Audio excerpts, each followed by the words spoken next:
Hey, Scott. Hey Tim, how's it going? Going pretty good. Oh yeah? Yeah. What you got there? That's a new vest you got, isn't it? Yeah, it's my new conceal vest. Oh yeah? What you got concealed in there? You know, got the 1911. It's a good one for carrying. Mag from 1911. Another mag from extras. 1911. Good. Another mag from 1911. Got a few extras. Another What are mag you from carrying? 1911. Well, then when I ran out for that, then I got my backup. Well, I guess backup's good, just in case you have a prop. 357 revolver. That doesn't look like backup. Just use backup. And then a speed loader for it. Another speed loader for it. Oh, look, another speed loader for it. And then I got a backup for that.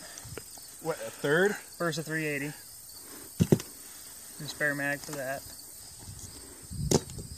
So after all that, and I run out of ammo, I still got more backup. More? Yeah, well, I'll have to You go, got a midget in there or I'll have to something? go to handheld combat. Okay, wow. Where'd you get that thing? Hatchergun.com. I'm gonna have to get me one of those vests.